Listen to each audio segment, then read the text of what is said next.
I think I'm about to make the same transition. Not any change in the work, but just in under the context in which it's done. I think that frees up a lot. When was this deadline again? Oh, hello. This is just hypertext. One of them is, so like the extension. So this is absolutely your last final warning is, so anytime on Earth this Friday, which basically means Hawaii time. But I certainly don't intend to be up late tonight doing something. But a number of things have sort of bounced out of parameter, and another couple of projects have suddenly, say, come to life after sort of not speaking at all. And then people saying, "Why has nothing happened?" Yeah, that sounds familiar. Good morning. Good morning.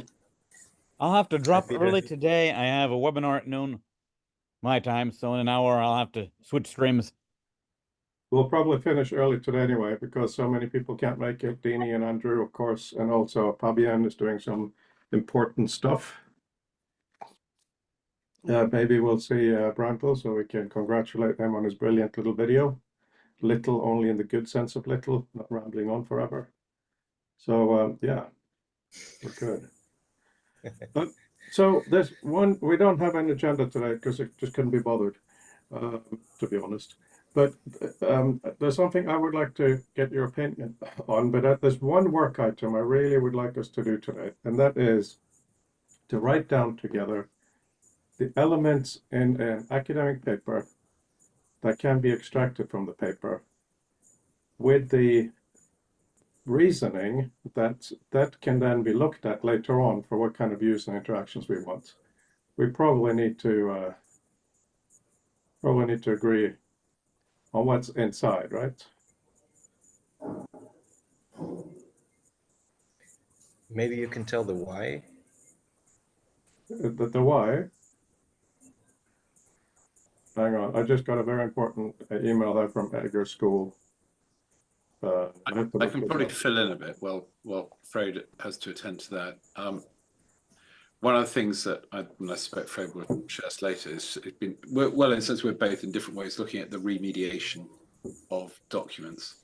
I think the most interesting thing for me in looking at XR has been the fact that the linear print that I've been used to my entire life is no longer the necessity it was. If you stop thinking in terms of things being a version of print, all sorts of avenues open up. The problem is that to do all those clever things requires information that we don't normally have or we hide away, partly because we're used to thinking onto sort of digital paper, and also because I think there's a presumption that this is too complicated for people to deal with. I don't happen to believe that's true, but I also know that most people don't want to be typing things in boxes. That's not the way they roll. But there are all sorts of things within certainly the field of sort of hypertext and hypermedia where people have thought about this. So there are other ways, for instance, you can view things. Spatial maps being just one. So you can have really quite complicated pictures in a sense, without any of the sort of codey feel to it that often drives people away. There's a sort of solution in the offing, and there's an idea, but there's an awful lot of connection to go on in between. And we're right, I think, in the middle of that. So Freud's question makes eminent sense. I think it's one of those things that, like an onion, has many layers. I mean, you can keep peeling away bits. There are some really obvious ones that we've already sort of explored in our XR experiments, in terms of things like the references are clearly a thing within an object, but it's not, in a sense, it's not just what they are, but actually how do they interact with the text. I mean, one I'll throw into the list for Freud is that it's possible that you have essentially a number of different narratives within a document. One simple way of sort of visualizing that is you might have a study that's got, say, 3 sort of research questions or 3 strands to it.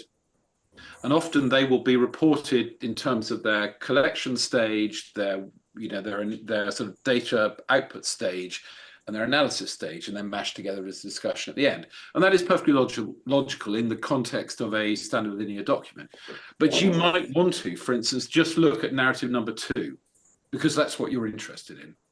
And you might want to see narrative 2 with narratives 2's supporting data. So that's its footnotes, its references, its images, its tables, all those other non-textual inclusions that just get sort of gemmy, they're pushed into the text where the text layout engine thinks it should go. Certainly in the case of LaTeX. In Word, it's sort of different. You put it where you want it, and then Word just breaks it and puts it somewhere else. So it all ends up the same. You get something you probably didn't want. And this is a world away from graphic design, where an awful lot of effort and skill goes into a very, very tight presentation, but you normally get absolutely zero control beyond that point, for good reason, because it's very, very carefully balanced to pack the maximum amount of information into a fixed space. So both in a sense in the graphical presentation and in the text, there's quite an interesting step. Once you step over the threshold of saying, okay, well, let's write this, let's construct this document deliberately with remediation in mind. I don't know if that helps at all. No, not the Well, first. this is for Leon, who's asking basically what the why of this. Second bit, definitely. Second bit. Which bit doesn't help? Well, if you click on the link, I've started writing, so we can, look at it together. I'm not yet talking about changing every academic's writing habits. I'm first just looking at what can we reasonably expect to be extractable from today's ACM paper. Well, that was a different. Yeah, okay. That's more tightly phrased. So there is obviously less, because the starting point, the ACM paper, is written within the confines of straitjacket of a linear printed text, paginated printed text, with all the constraints that implies. Yes. So what I mean is, anyway, I just have a look at that list. Let's see. I've got one more for you. An obvious one missing from that is footnotes. Yeah, that's a good one. And the footnotes. It's odd. They're normally textual. I know Ted and indeed Tufts will put marginal, who uses side notes, but he basically uses images essentially as side notes. So they're basically, that's like non-body inclusions. So they're not part of what we might call the body text, but they're very, very closely coupled, either by inference or by deliberate, normally textual only labeling. But footnotes are interesting in that they give you branching narrative, and they sit outside the linear flow of the body text. Okay, cool. I have updated. And as in my paper I'm just doing, footnotes can have footnotes. So all sorts of hypertextual fun can go on. Yeah, I'm keying things into the sidebar too. So have your chat open. Sidebar in what sense, Peter? No, The chat. Zoom. The Zoom chat. I was typing. Oh, sorry. Yeah. Seen. Sorry. Yep. Right. What else, guys?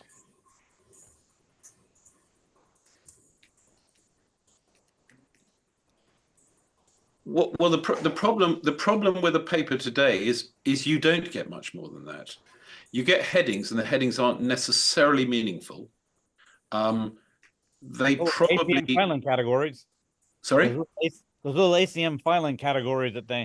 Oh, the CCM system or something.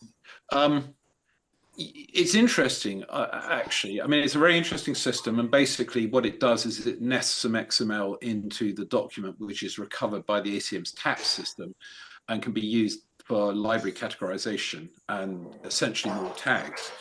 Part of the problem is that it's, I don't think, been updated for a while. So it's massively detailed in some areas of minutiae of computer coding. But once you get to the edges of ACM like hypertext, it pretty much breaks down into about one category. So I mean, it's an interesting idea, and it also shows just how hard it is to build that expansively across a broad spectrum of input. But the data, you're absolutely right, is worthwhile. Getting it out in terms of the way the question was asked is sort of hard because we'd have to reverse parse it. But if you've got a clean text extraction of the surface text, because that's all you get in the PDF, you might be able to reverse engineer that. I'm not necessarily saying PDF. What I'm saying is, if we have really good access and relationship with the ACM, which we do, and we get the data that they have in whatever format we prefer. So, you know, it could be HTML, could be XML, it could be whatever. But the point is, starting out with what is potentially available, right?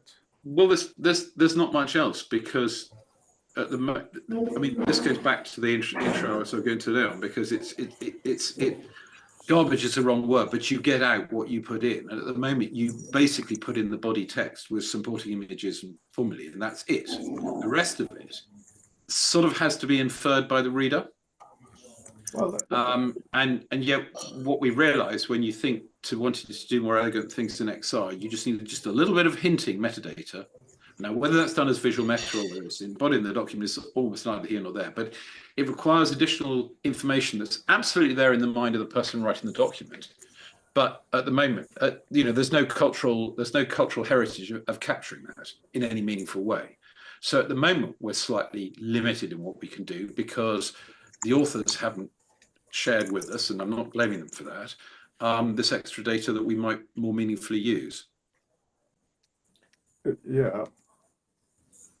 Just writing down another term.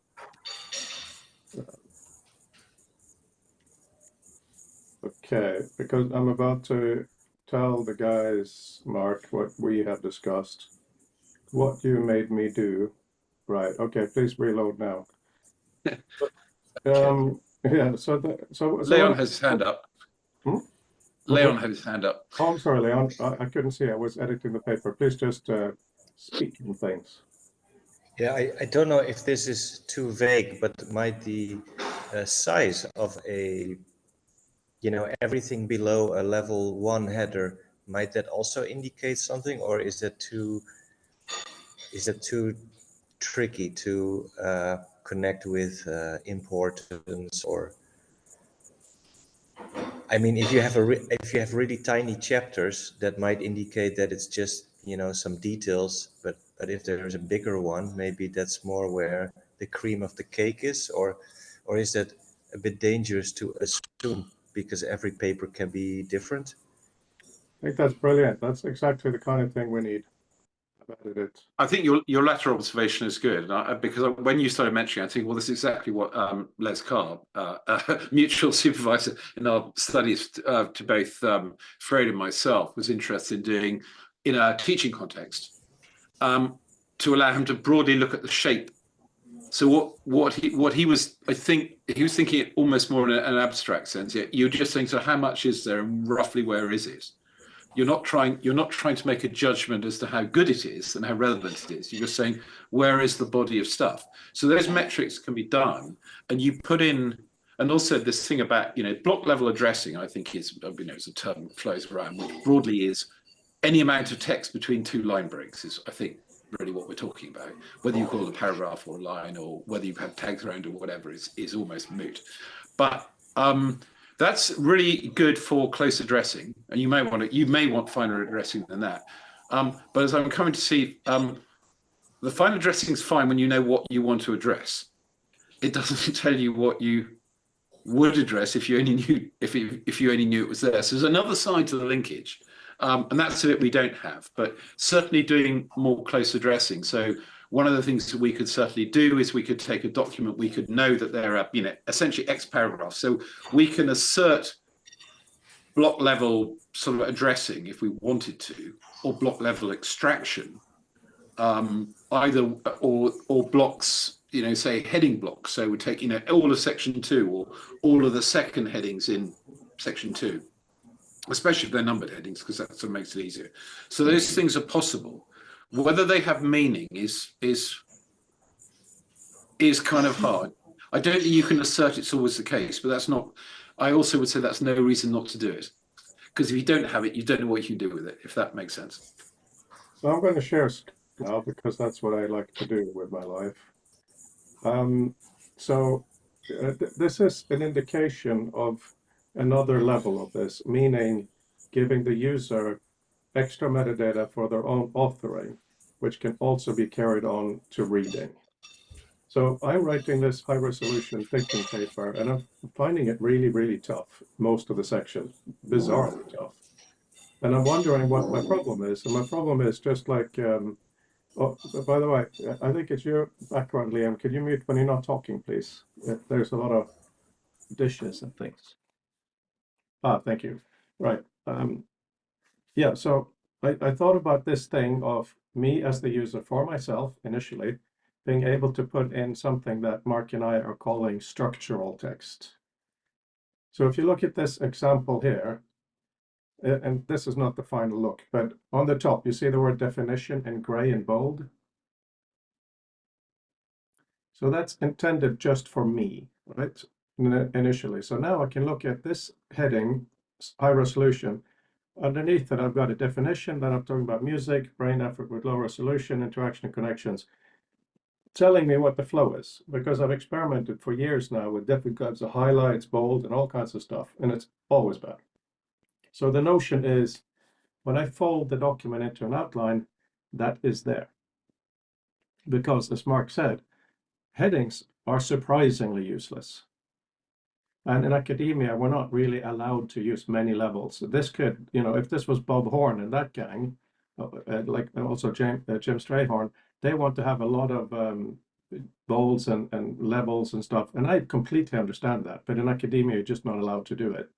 So then this just didn't work for me. So I changed it to orange, first of all. So and to remind you, that was a weird sound.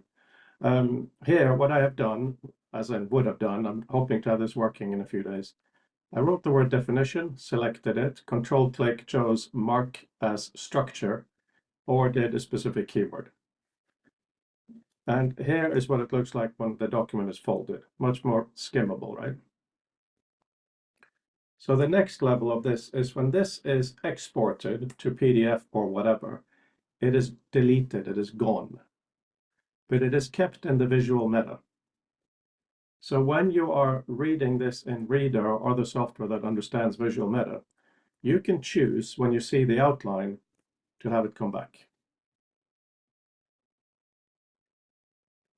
So it is an intention of the stuff we are looking at here, which is what is currently in the paper, what AI and so on can extract, what is external, such as what other papers cite this, and then we can add intentional stuff through visual meta style things if the user wants to. The reason I'm doing it is because even though I'm working with you guys and everything is great, I'm actually incredibly stressed about our main WebXR project because there are some loose aspects to it.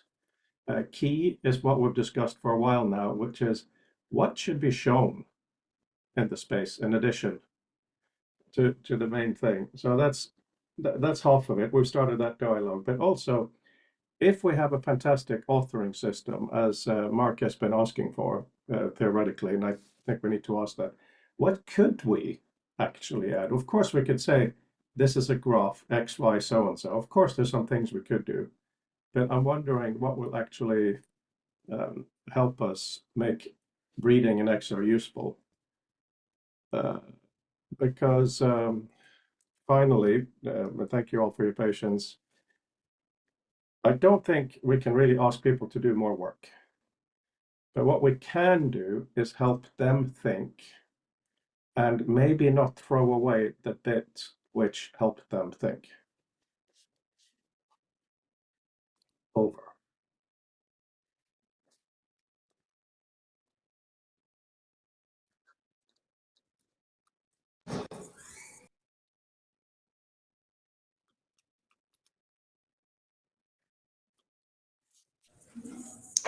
I think you can speak, Mark.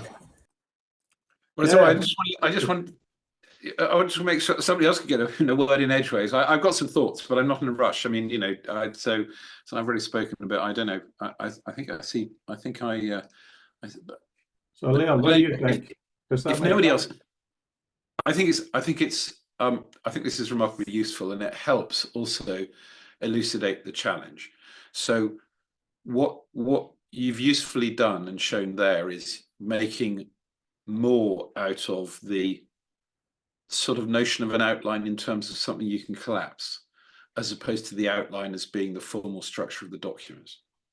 So this hinting and how you use it, I think, is an emergent thing. I saw Peter's point in the margin also about using things like discourse theory, but I think this, going back to this point about doing extra work, my observation is that the people who understand a lot of these formalisms will use them anyway, and most people don't, and yet they still have a very rich understanding of the sort of structure of what they're doing.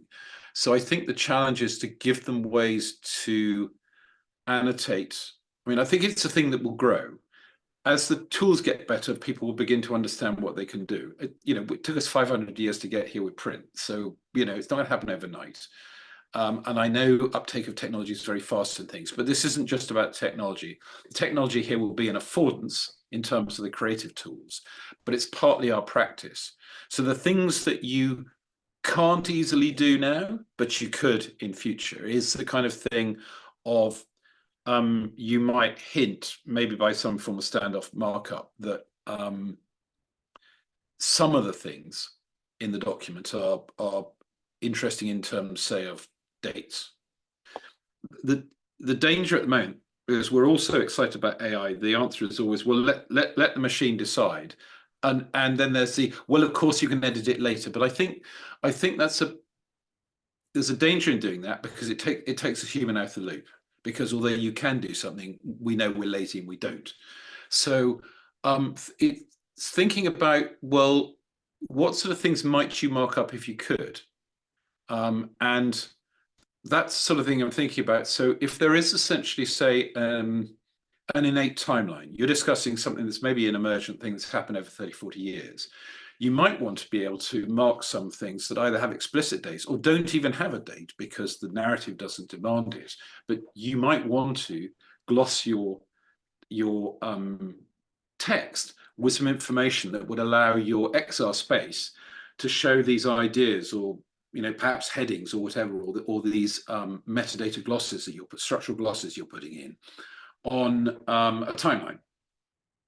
So I don't expect this to happen overnight, but I think that's the sort of the direction of drift that I can see possibly happening, and which I think would be useful to not just the scholarship, but also to people who just have to write complex structural documents. And if hypertext is anything to go by, I'm sure the artistic community will come up with all sorts of really wonderful and unexpected ways to do more with the same. So I think it's a movement in the right direction. Leon.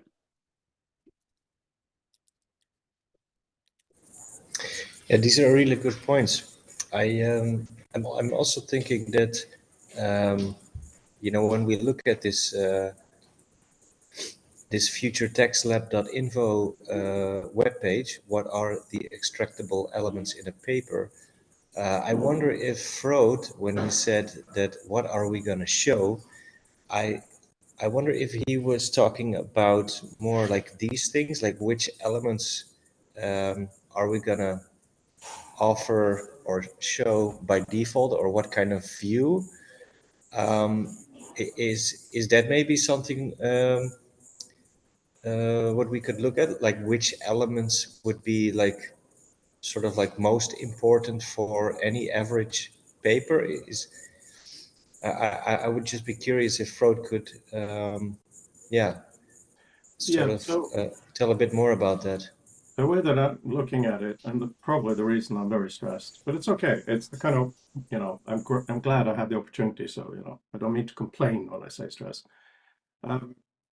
If we are going to submit our own papers, theoretically in a perfect format, how do we want to write our own papers as exemplars? Right? That's part of it. So that this top bit about, currently there's body text. Actually, I'm going to say in brackets, sentences, paragraphs. There are some things that are there, but the question, once we have this list, because I think Mark has been asking for a list like this for a while, then we can look at the views we want. And it's really annoying. I keep coming back to, even when I'm working with the Vision headset, by the way, full reveal, Vision OS 2.0, WebXR text is flawless. It's absolutely amazing. So that's one of the biggest things in our world, of course.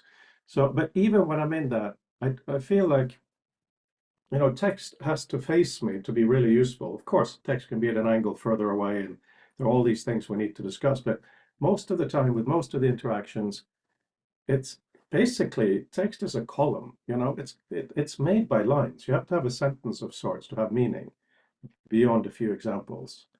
So a lot of this can be done in 2D. So the question really is, how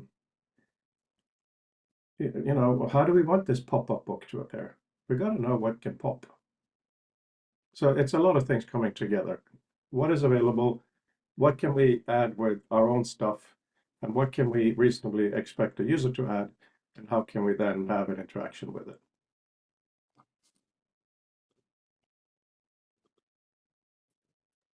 Leon, you go.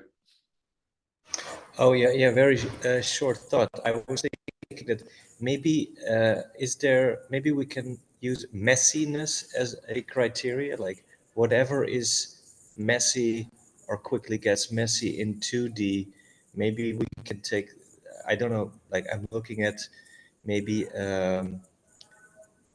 like citation information is perhaps a bit messy because it's in the bottom and it links to something in the middle of the document, perhaps. So it's quite a messy thing. I'm just, it's just a crazy idea, but maybe something which is messy could be made more clear in the XR version.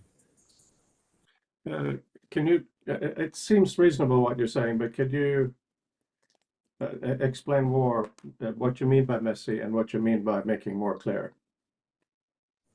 So, for example, if if a paper has all kinds of like in the end of a paper, you have to scroll fully down to see who has been quoted from where and blah blah blah. But it's very disconnected from the text, which might be in the middle. This quote might be in the middle of the paper. So there is a bit of a scroll problem there. You have to sometimes they do it also like on the page itself, like that they show in the bottom that it's from this book or from that. And I was just thinking, like, if there are any elements in a paper which require a lot of scrolling back and forth to sort of make the connection, or references, future references, these kind of things, which are, I find them to be a bit annoying to, like, Yeah. I find it annoying to do a lot of scrolling in a paper. Maybe there's a way to, mitigate that in XR. Mark made me do this. So when you come across a reference in Reader, you can click on it. And it takes the reference information that shows it right here. And if you click on the title, if you have the document, it will open it. If not, if you have a DOI, it'll open the DOI. If not, it'll do a search.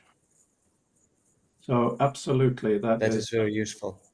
Oh, also check this out, Mark. Well, this is really important. So view, display, single page continuous, quit the program, launch it again, open a document. It's remembered it.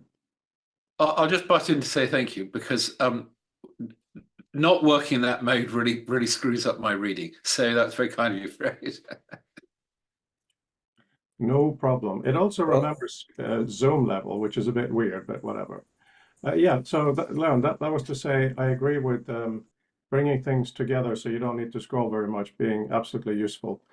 Anything further before Peter? I'm sure there'll be other points on this. Yeah, the last thing is that with WebXR and eye tracking, you don't need a mouse to go to a word to reveal the pop-up you just showed. You can do it with eye tracking automatically. I don't know if I agree with that because I find uh, being a double amputee in the Vision Pro to be really unpleasant, and just, all I can do is do one little twitch with my hands. I don't feel I can control as much. So I wouldn't want this to happen on just, you happen to look at something and then things pop up. And I think that is one of our challenges of literally, there's a chapter in what I'm writing called Getting to Grips with Information, highlighting the need for better gestures and also voice. We have to do voice now. But yeah, I mean, theoretically, Leon, I agree with you. And of course, it's a gray zone and it'll be interesting. Yeah, Peter. Yeah, I think in XR there's a lot of potential for parallel documents and visually representing transclusion relationships. Or maybe if you have a quotation, you could treat the quotation as actually being like a cutout frame, and you could grab the edges of it and stretch it open and turn it into a portal to reveal the entire document behind the transclusion. So that's something we could possibly play with. Looking at some of Ted's visualizations from the Xanadu project, that kind of a thing could be revisited also. And that would probably work more in XR because we could have a whole bunch of documents further away as the web stretch them out in 3D space. Whereas on a regular laptop screen, it'd just be too cramped to be a viable way of viewing things. I think that's really important. I've noted those down. Transclusion, transcluded text and cited documents brought into view on correct page, correct location, I should say. Mark. Right. So when I pick up a document, it would be nice if all of those things that were cited in it got highlighted in the other document. So imagine we have 30 papers in front of us. I grab one of the papers, all of the things in all the other papers, if they're visible, light up so that I can see which papers it was that this one was citing. And maybe even the papers could drift around and reorganize themselves on the fly dynamically to sort of pull the papers that are cited by the one that I'm holding closer to my center focus and let the others drift out to periphery. So sort of like a dynamic repositioning of things. Yeah, that sounds reasonable.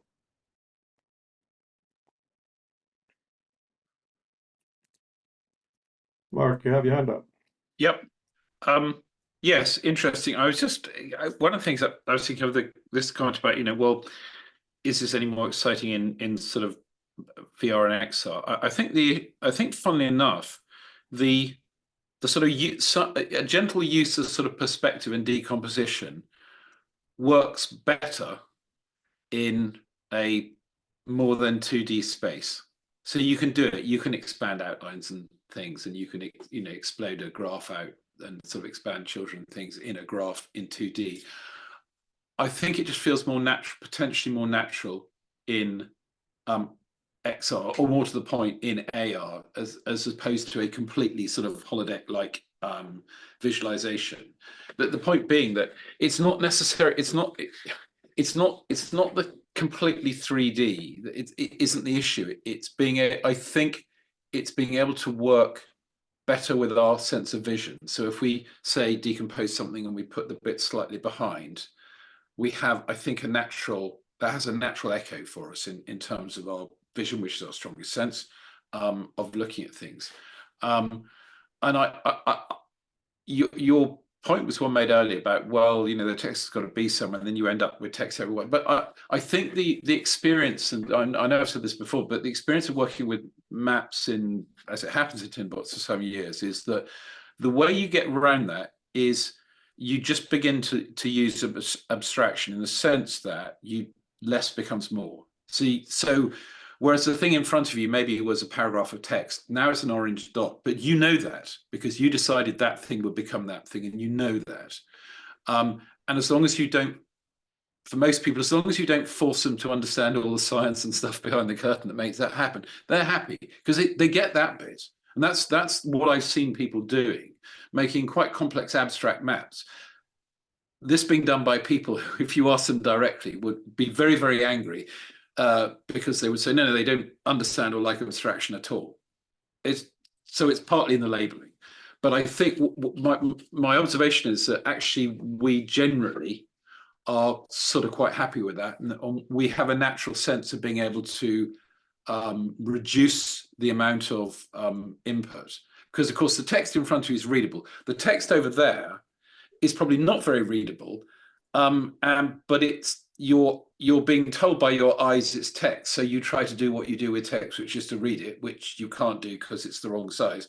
So presenting it as text is probably not ideal because you're given the wrong visual prompt. So those are things that I think we can play with.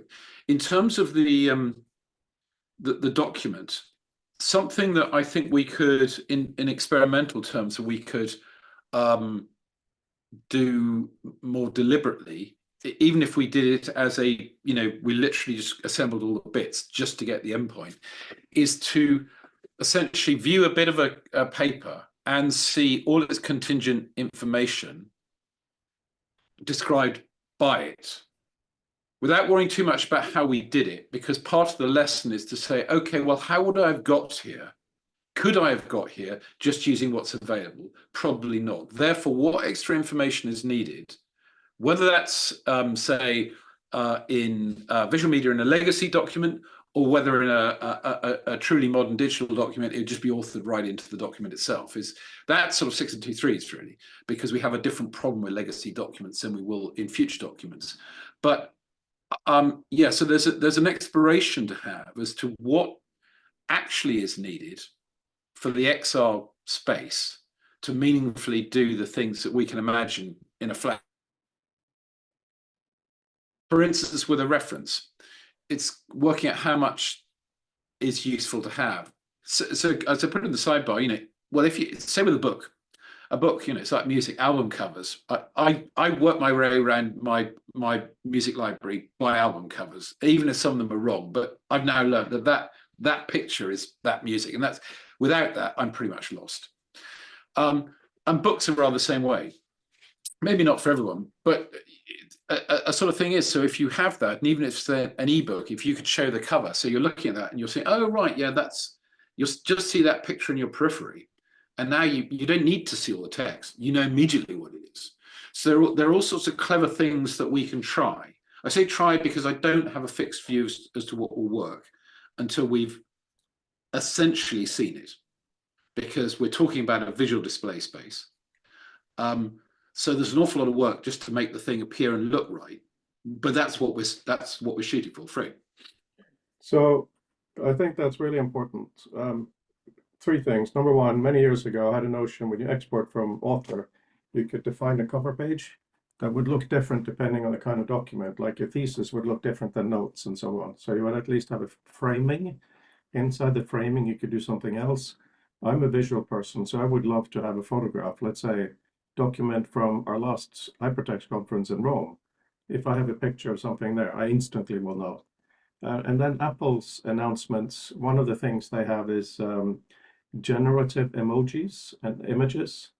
And the way they work, I'm not saying we should do this, but it's an intriguing approach. If you're sending a message and it's not the right emoji, you can write what it should be and choose one of 3 styles and it'll generate it for you. One of the really cool things is that if you're sending, let's say I'm sending one to Leon, and Leon's profile picture is taken just now, white shirt, white earbuds, glasses, it can take that into account. So if I want to do some, hip coder on the moon, it will look like you, Leon. That's what it's doing now. So for us to extend doing, let's be honest, a bit more mature version of that, about documents, finding ways to represent what's in a paper differently, what's in a proceedings, absolutely something we should consider, even if it's only for ourselves. Peter. Helps to unmute. What about maybe squarified tree maps to represent the structure of the documents? Sorry, what maps? That is visualization. Hmm? I didn't hear you well. What kind of maps? Squarified tree maps. Okay. You mean boxes within boxes? Yeah, based upon. Everybody quiet. It's Brandl Live. Oh, hi, Brendel. Good to see you. And you're eating, which is hilarious considering your t-shirt was French fries. Yes, it's a t-shirt that is very important to my presentation skills. I've been wearing it for every public presentation for the past 10 years, and it was my one. I didn't have a writer, but that was my very strong request. And it is a very cheeky way to make sure people watched your video. Doesn't help. That doesn't hurt either. Yeah. Yeah, I in the beginning of the talk, our discussion here, and sorry, Peter, we'll get back to your point. Of course we will. I did say that it was a really great little video, and I mean little as a huge compliment. These things can drone on forever, so it was really, really good. So thank you. Even I watched the whole thing, despite the tiny bits of code sprinkled about. Great. Yeah, it was very carefully put together in terms of the right level of detail and the right pace, and hopefully the right tone. The joke's actually doing the job of trying to deflate any sort of challenge within it as well. So I'm glad that it seems to have landed in the right way. Yeah, a lot of people seem to be saying that on Twitter as well, so that's very good.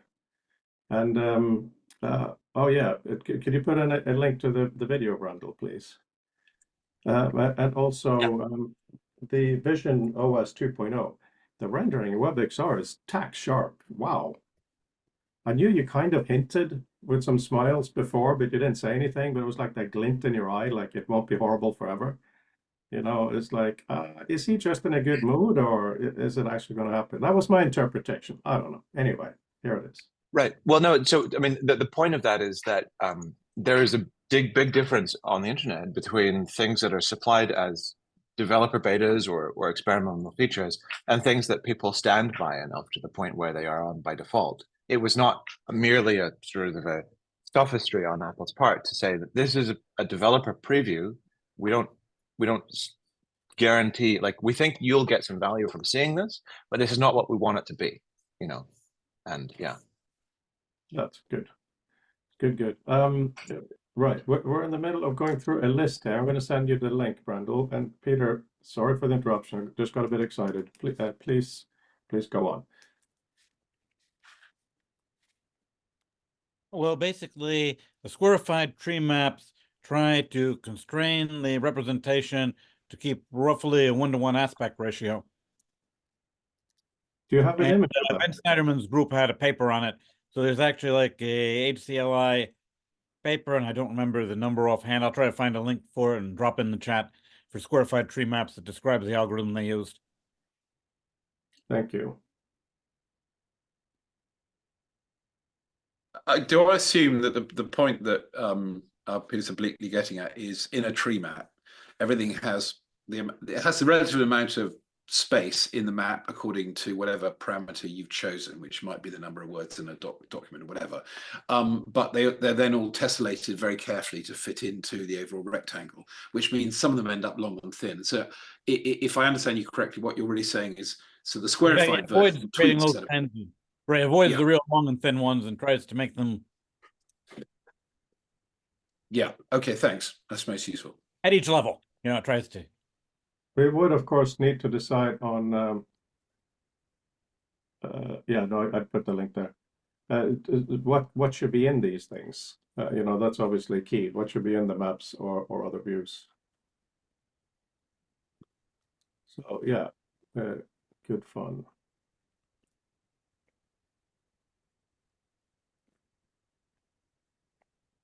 Do you guys mind if I run Brandl through the orange bits? Okay, cool. I could see Mark's hand going up. So Brandl, this was originally designed as a tool to help me write my own paper, and I think it's relevant to this. So when I write a longer paper, I personally have a problem with getting the structure, finding, because text turns into these gray blocks, right? So the notion is that I select something that describes what's in the paragraph, and then I highlight it and I mark it as structure. So you can see here the word definition in gray. Don't worry, I changed that later. Music and so on. These are so I can skim, so I know what's in those paragraphs. It's human written, normal written. So the idea is when I fold the document into an outline, that text is there. So that when I'm working on a longer document, I can see that it flows. Are you there? Oh, you are there. You got very Yes, close. sorry, I moved you over to my bigger monitor that unfortunately does not have a webcam on it, so I'm maybe off camera, but because I'm just looking more closely. It was just that you went blurry, so I just thought I saw a sofa, but it was you. Yeah, fair. So this is the other design of it. It's the same thing, but here it's orange, right? So as I'm writing this, it's easier for me to know what the blocks are. This is the kind of visual we talked about. And when I fold it, it's a lot easier to see, to read the structure of the document. So the things that are relevant to this discussion is when I export this to PDF, these will disappear. However, they will remain in the visual meta. So if the user wants to, while in a software like Reader that understands visual meta, they can choose to see it in the overview. So they kind of get the author's personal view of what this is. So that might be in the list we're talking about here, intentional extra metadata.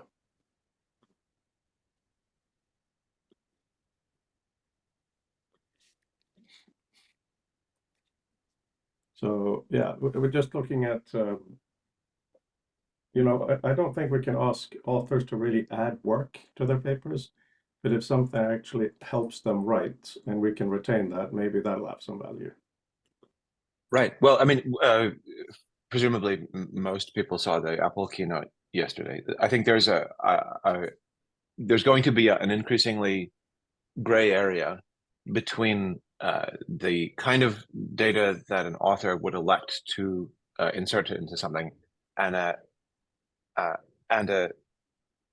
dialectic between a computer system that is running over it in order to be able to kind of determine whether those things are adequately addressed. And it seems very likely that Mac OS and other platforms in the future will be able to help an author, even in a third-party tool, address whether certain questions, fundamental questions, are addressed. In the same way that Mail yesterday, they said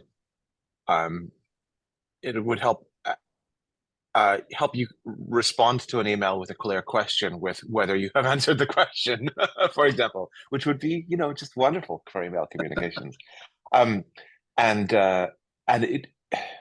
I do not know anything about the AI stuff there, but the idea that it might be possible to convey some context window in the same way that, people are sort of at times burdening, but certainly supplying a lot of context windows to ChatGPT ahead of time to be able to say, like, this is an academic paper and here are the general circumstances of expectation that surround it, in order to make sure that as you author something, that there are reasonable questions that are going to be answered, and that you can either check what the system is going to infer based on the existing sort of body of data that's present within it, and to go like, does this look good enough, or do you want to tell me more enough to make this answer smarter?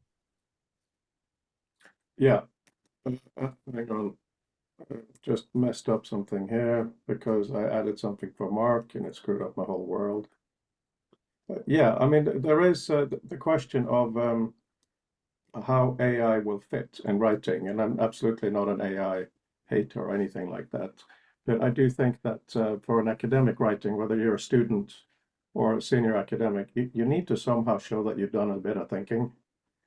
So adding structure is almost your kind of raw child writing. Here, I want to say this is a cool thing.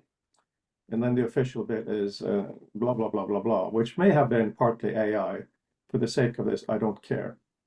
But if you look in the lower left-hand corner here, this is an experiment.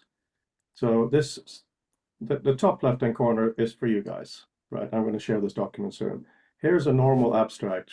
I'm just trying to say what the paper is. But so here's something I call overview of sections. It's very much inspired by an editor of a magazine. very often an editor on the editorial page will explain what the articles are about. So this is explaining what the headings are about. This could be done by the human or maybe even AI because it's relatively simple. So I say, this paper will first present the term high resolution, then discuss document composition, blah, blah, blah. It aims to provide basically all the knowledge in the paper in a paragraph, if you kind of get it. But the whole point is, you'll see the fonts are funny. That's because anything that is in a headings font is a link to that heading. Oh. So if you're now, here it is, it has to be part of a connected thinking space. What does that mean? You click on that and you get to the section called connected thinking space and metadata. This is very, very much inspired by HyperCard. It just happens that the HyperCards are bound together in a PDF because that's all we have at the moment. So it again addresses the addressability, connectability, and these things should be able to be used to use that very fancy term, something, Mark, remediate? Remediate, yeah, which is Bolter and Grusin's term. And in fact, Bolter in his second, I was just reminded in his second edition of Writing Space, which he originally wrote sort of at the birth of Hyper, in the mid 80s or around that time, because I think it was presented at Hypertext 87. Then in 2001, he wrote a new version. In fact, there's a chapter on remediation and hypertext, and he was talking about the web in a sense, which had, bearing in mind it takes a while to write the book, had just arrived and isn't what it is now. But yes, a clear understanding that basically once you're going to put in something like hypertext, well, a lot of our old-fashioned expectations as to how print works, I use the term deliberately, works, become much more flexible. And so we're now in this odd middle ground where we're sort of not using constrained print anymore, but all our tools are built informed by that, which is why some things just feel a bit weird at the moment. And I thought I really noted Brandon's point, and I put it on the side chat. I mean, I think so. This is one of the challenges at the moment, where presumably at the moment the humans are probably coming out ahead, but then they chose the rules on this in terms of inferring stuff. So we write quite complex text with a sort of knowledge or a hope that at least our more engaged readers will understand what we mean, and we don't have to describe in nauseating detail. That's not a pattern that's easily extractable, because that relies on a lot of unreferenced, assumed outer knowledge, which is slightly different to an LLM. And this isn't like a good bad argument thing, but this is an interesting part to me also of this sort of hinting structure of adding hypertext, because essentially what you're beginning to do partly is to surface some of the inferred linkages that are in there. And if that helps, I think it's enlightened self-interest. You're quite right about extra work. I think that the early adopters will be the people who can see the benefit of doing it. They will be able to explain things more easily to others in nice things like AR in a way that is much nicer than a linear document. But they will understand that in order to do that, they're going to have to build a slightly more, what appears to be a more complex document, but only more complex in that it isn't written and constructed like an essay you might write on paper. But it's right. Basically the same stuff. And it's the only tension is the fact that it upends what the current best thinking about what writing constitutes, because prior to the printing press, writing was always inscribing, and that had a lot of copying in it, and that then the printing press changed the material terms of that copying, but there was still a lot of copying, and then typewriters increased by orders of magnitude the amount of original scholarship of people actually producing original works because they could produce those things. So then it changed from arranging blocks to punching keys, but writing was never wiggling a pen or punching keys, nor though is it merely arranging text, but actually answering questions and structuring thoughts. And so having a system that provides a context and a discursive mode for arranging those thoughts is still going to be writing. It's just that it rankles when we feel like we've worked out the fifth decimal place.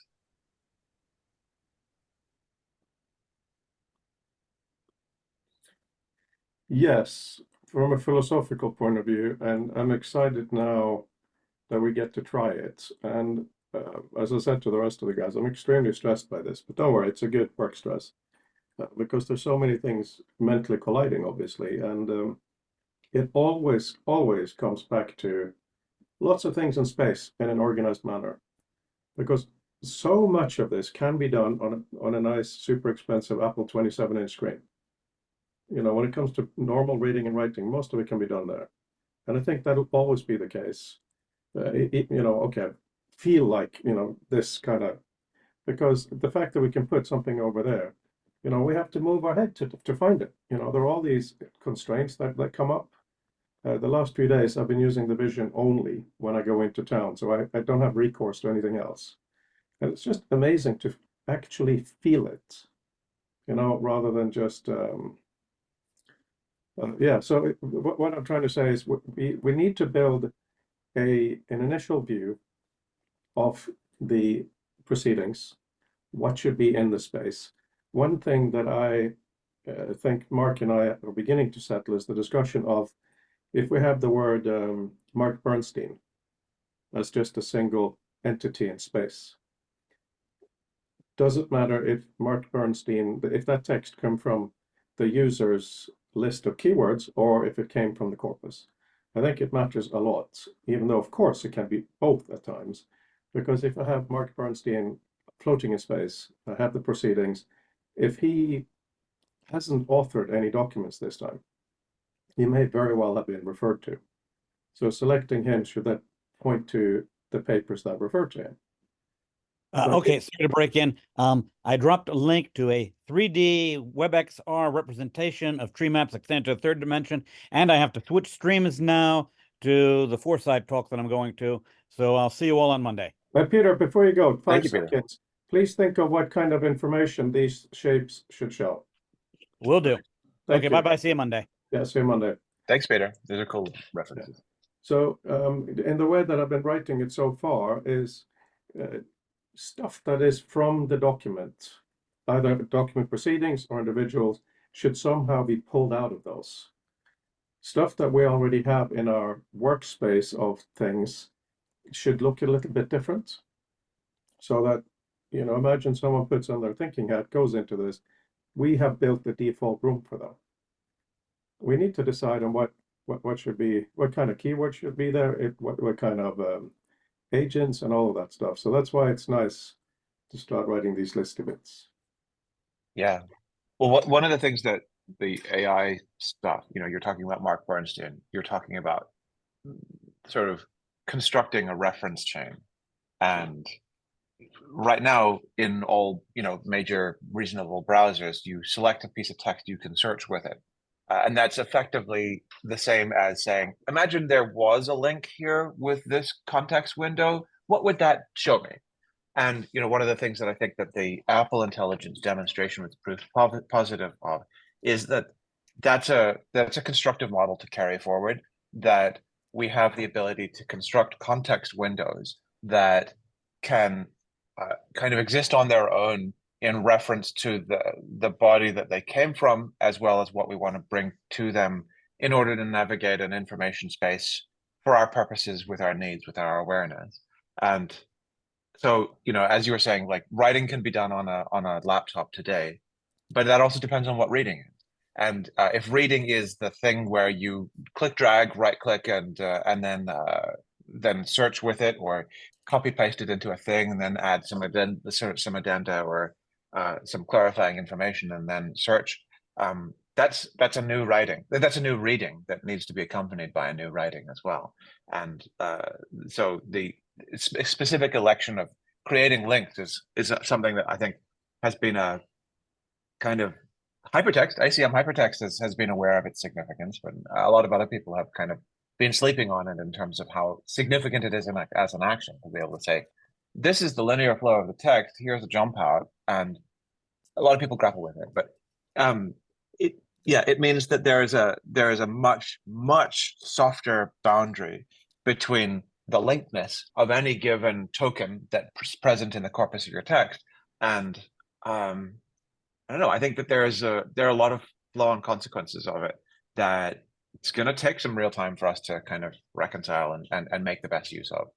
But I think that it's becoming increasingly clear so that we are not literally the only ones who are capable of recognizing it at this point. Yeah, it's nice to see the kind of more competition out there. And I mean, this gesture, the new vision gesture, holy moly, that's absolutely wonderful. You know, it relates to what we were talking about here. In our weekend, we're talking about, you know, different hands, but it's really, really, really super elegant. By the way, I just Like it. put in chat here, Brandel, what you've in Dutch language, it's implicit versus explicit links in Dutch language. So there are many different ways of looking at it.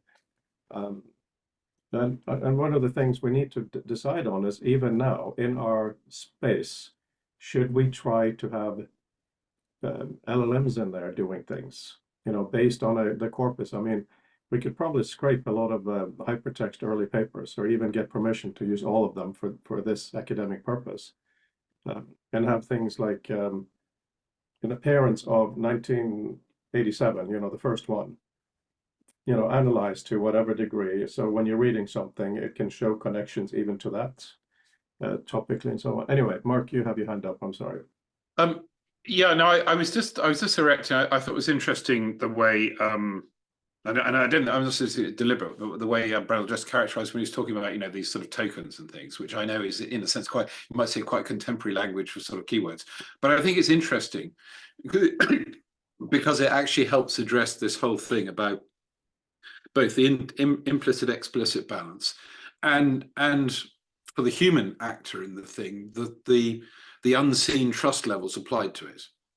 So you probably have a greater sense of trust in the tags that you've applied to something, the tokens you've applied to something that was randomly looked up on the internet, in a sense, on your behalf by something that may or may not have understood what you meant. I'm being deliberately cynical there, but the point being that, you know, so there is again, there's an implicit trust structure.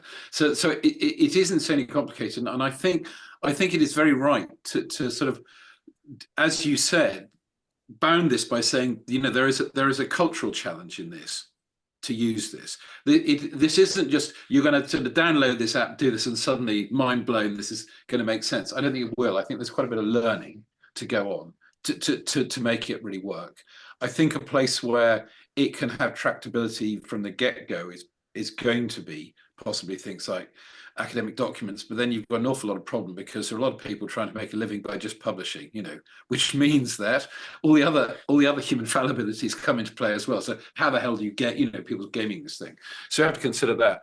But I do think it's a very valid test ground for this, because the sheer amount of packing that can go into some documents, which are actually a real joy when you know the subject, and probably look just bloody pretentious when you don't. But you know, you can't make one size fit all. But for the, you know, for the deliberate audience which is intended, then you can put an awful lot. And at the moment, that's done with a lot of sort of ticks and manicules and, you know, asterisks and things. And hopefully we won't need that. We'll be able to have a gentle decomposition. And another thought, going back to Fred's comment about, you know, well, you could do this on a big screen, and I agree. But having, one of the things I sort of learned from using maps a lot over, but I'm shocked to find it sort of 20 years doing this, is that, and the interesting part I see of the XR is things don't actually have to live in a window. And when I say that, I mean, they do, but they don't have to have sort of like a frame around it. They have to have a place in the space. And I think our iron mind is quite malleable enough to know, okay, so that bit there is the bit I'm reading. That's this bit over here is some contextual information. Because on a 2D screen, it's always going to end up in a different box. Now they may overlap or something, but it's not quite the same. And that's where going back to the earlier points I made about, well, it's not so much about 3D, but more than 2D is sort of good, and having as much space as you need to be. Because it might just be that, you know, sort of Minority Report style, you just want to sort of move it all over there for a moment and have it back again. But that's not the same as like switching spaces on your desktop. It's a different sort of feeling, because I think we're much more easily able to map that it's still over there. I just put it over there. It's like me turning around, taking this book and put it behind. I still know it's there. I can't see it. But the perception, like it's sort of there in a way that if I put it behind another window on one of the 3 screens I'm looking at, I sort of know it's still there, but I'll have to go find it like it's not. So there's a subtle power in this that works well, I think, for our primary visual sense. But there's an awful lot of exploration.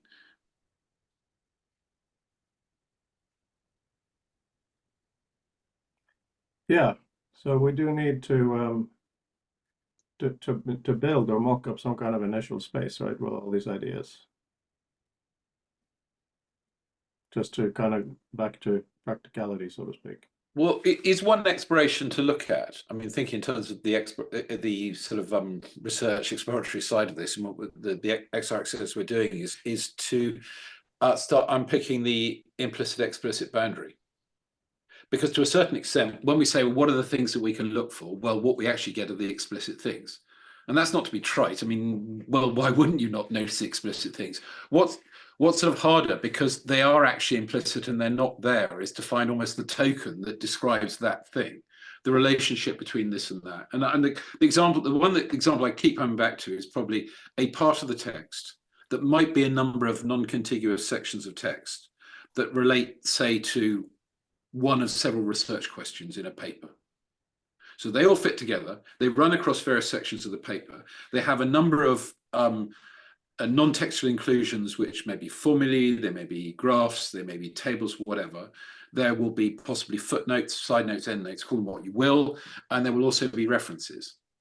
It would be nice to see that, essentially, that sub-narrative, that narrative strand assemble for you, because if that's what you're actually interested in at the time in the document, it'd be nice to sort of see it, and whether you're reading the whole thing or even just one part of it, but the thing you're reading has all the bits that the author meant to go with it. And at the moment they may write, see table 4, or they might just assume that you're going to know, because he mentioned table 4 2 pages back, that you know that it still applies. But I think that's being unfair on the sort of algorithmic actor. At this point, we want to actually give them a bit more of a handhold. And it's not impossible to do. It's just you have to change your mindset. And I take the point about extra work, but I think I've learned this the hard way, that we always say extra work, but it turns out it isn't. It's enlightened self-interest. So that's the hurdle you've sort of got to get over. And part of that, of course, the part of the chicken egg of that is that tools that allow that to be less, not so much friction. I think part of it is if we find ways to take the abstract feeling out of that, so you don't feel like you're typing values into boxes. All you're doing is essentially glossing your writing. I don't think people will be resistive to it. And those who are actually really trying to inform, I think, will be bloody excited, because they can actually write better documents. But it won't be tomorrow. Maybe a few years hence.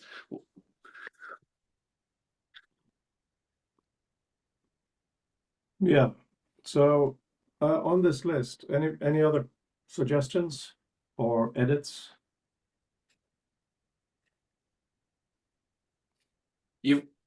Footnotes and endnotes and side notes are effectively all the same thing, just rendered in a different place. I would lump them together. I'm not so sure about that, because we're talking about the way it feels to the person, because if we can kind of abstract a lot upwards, but did you say side notes? Right. So in a Tuft, or is it Tufty? I don't know which way to pronounce it, but in I his think it is book, Tufty, yeah. It is Tufty. Sorry. Okay, I should remember and get it right next time. Sorry. So in his books, he uses a broad margin, and he basically puts footnotes in the margin. Yeah. So as to give this juxtaposition we've just been talking about. But it is functionally doing the same as putting at the bottom of the page. Endnotes or chapter notes only occur because of the cost involved in the typographic exercise of getting the right numbers in the right places. It's basically expensive, and publishers don't like it. It's why novels don't tend to have footnotes, amongst other things. And there's writing about it. I mean, there is some evidence behind that. But the net result is that so something like LaTeX, a cool thing about it is it just figures out footnotes for you, and that's pretty cool. But actually, if once you step outside the paginated page, they're not helpful. And as we all know, if you just sort of select all the text on a PDF page, you get the footnotes sort of where they occurred in, which just tells you that it's for one medium. So those three things, the names are all relevant, but I think we should treat them as the same, understand them as what they are. They're written by the author. They're normally glosses to the text. I'll finish briefly. The sometimes endnotes get longer because they've moved to the end, then they write longer notes about it. But they are essentially the same descendant. They're the same evolutionary branch of the narrative as the footnote. They've just moved to a different place. But functionally, they are doing exactly the same thing, and that's why I think we want to treat them as one. They are glosses or side branches to the same text. And even if you have footnotes within footnotes, again, all you're getting is a branching narrative. The one thing we don't have in academic papers, and I have been mulling on, is something you get a lot of magazines are sort of, I'm not sure, is it call outs? I think that may mean something else, but where you have a boxed out section, which is actually Those are sometimes there are asides, and their magazines have pull quotes. Yeah, so that kind of thing. Pull quotes, yeah, they're probably more in the design spec. You're absolutely right, but I mean, whatever those box outs are, those are like those mini snippets of information. An aside, well, let's call them that, as something to bear in mind too, because that's an obviously addressable, should be, even if it isn't an addressable something, because clearly it is something standing apart from the main narrative. Sorry, Fred, you were going to say. Okay, please redo the page now. I've changed it a bit based on what you said. What I've done is added a heading called glosses, and under that we have endnotes, side notes, footnotes. Also added author, editor annotations, and user annotation. Right. I would actually do things. I split that list of glosses into two. The first three are the author's glosses. The others are other people's glosses. And that's pertinent when we talk about retrieval, because they come from a different source. So it's giving you, it's not to do with weight, it's to do with understanding provenance. Because if I asked for all the glosses and I got back all of Peter's annotations, that might not have been what I meant. To this list, Frode, I think it would be reasonable to add especially trivial dimensional data, so times, geospatial locations, and dimensions with regard to mass and size and weight, mass and distance and things like that. Those are things that have enough explicit immediate meaning. It's a slippery slope, but it starts on pretty solid ground. Where if you know you're talking, and like Bloomberg does this, where anytime you mention a company, they'll hyperlink the stock ticker. Anytime there's an explicit entity like that, then that's like, and sometimes it can be bang on and accurate, and sometimes it can be bizarre that they've made the determination to do that. But certainly, yeah. What exactly are you talking about? Over the publication of the paper? No, so in a paper, an extractable data is when something talks about something in kilometers or in 1852. Okay, okay, that's a good idea. So have images and captions. So we will also have graphs. Well, so I would say like dates and times and locations and other explicit dimensional data like distances, masses, volumes. Those are explicit things. Like the iPad calculator yesterday, formulas have a particular significance that can be rendered meaningful. That's again a pretty challenging and slippery slope, but it's one that I think a lot of folks are looking forward to. There's also a point with things like graphs or charts, is that some are pictures, they literally are pictures, and they have no further meaning apart from the visual content, as opposed to something. This is the thing I sort of learned when I did my doctorate, is that I stopped using Excel and I did the data in R, and I'm in SVG charts, and I never got to the next point, was when I could actually then put the URL. I could basically allow someone to get into the chart and start referencing the data through it. So that's another angle on this, that again, this sort of malleable sort of XR experience potentially allows. It's more work. Well, it's more work now because we don't know how to do it, and we haven't made things that make it easy. But if you think about it, the picture you take out of Excel and paste into a paper, up until that point, the tool made it really easy. You took some data and you got a chart. So it's not much to have to think that you're the same spreadsheet type tool could make a chart that actually had linkage back to the data set underneath it. At which point you then began to, you're getting into the sort of space of things like where things like Jupyter Notebook and things are going, where you can have, I don't want to call them interactive because that sounds like entertainment, but you can have you can have charts that allow a degree of exploration. So another thing the author might want to do, the sort of things that calls into play is you therefore, as an author, you might want to think about what you want people to play with, because you don't want anyone to just sort of pull all the sliders, or otherwise it's a bit like, my first desktop publisher and it's all in 40-point lime green text and I don't know how to undo it.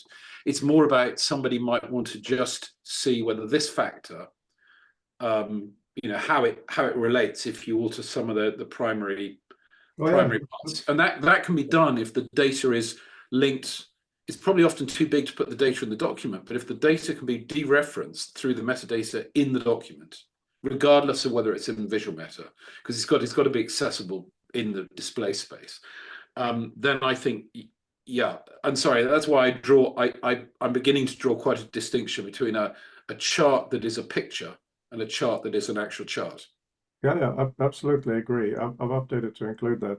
By the way, Apple's calculator was nice to see, and of course it addresses some of this.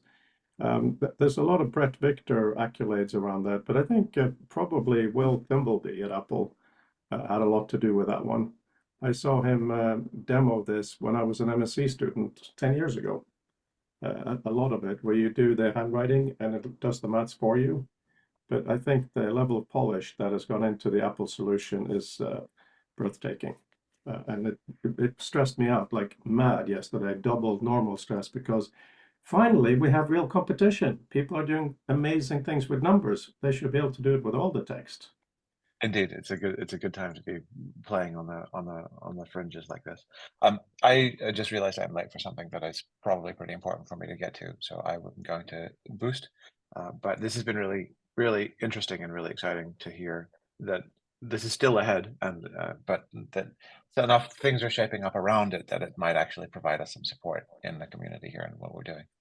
So cool. Lots to talk about. Look forward to Monday. Indeed.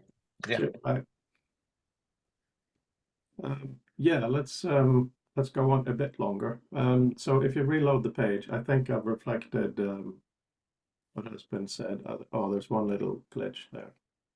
WordPress is not always the easiest, is it? Okay, now it should be fine. And I think, and the main thing to a degree is, as long as you've got the bits, I wouldn't worry. It's mainly knowing that things are not the same as something else. If they're what exactly they're called, we don't need to worry too much, as long as we know that this was a point about drawing the difference between author glosses and other glosses. They are both one of a type. So, and I'm sure we could, in necessary, we could deconstruct something else, but I don't think it's necessary to do it in undue detail. But the thought that I have got from today's meeting is that in terms of experiment going forward, one of the things I think would be to start unpicking this implicit explicit boundary. So, what are the things in a sense that we know are there that we can't actually access? And the reason we can't access them is that there is no explicit information that tells us what they are. Leon. Yeah, I totally agree. I have to go, unfortunately, but I do really think that both Mark and you already, Mark and Brandel already mentioned it, but I think this is a very interesting time to be alive. This is, I also wrote it in the chat. I think the stuff which was talked about today will age pretty well, I think, and I hope the recording is working and the transcript. Yeah, it's getting good, and yeah, it's fine. We should also finish. Lots of things here as well, but please have a look at this page, and if you come up with things, because then next time we're together, we can start saying, in the space, I want to have this over there, and we can say, it doesn't exist, or blah, blah, blah. It'll be fun. So I say thank you to both of you, and look forward to Monday. And of course, Take care. it's going to be transcribed and summarized. And yeah. But no, yeah, thanks very much. No, interesting day. Right.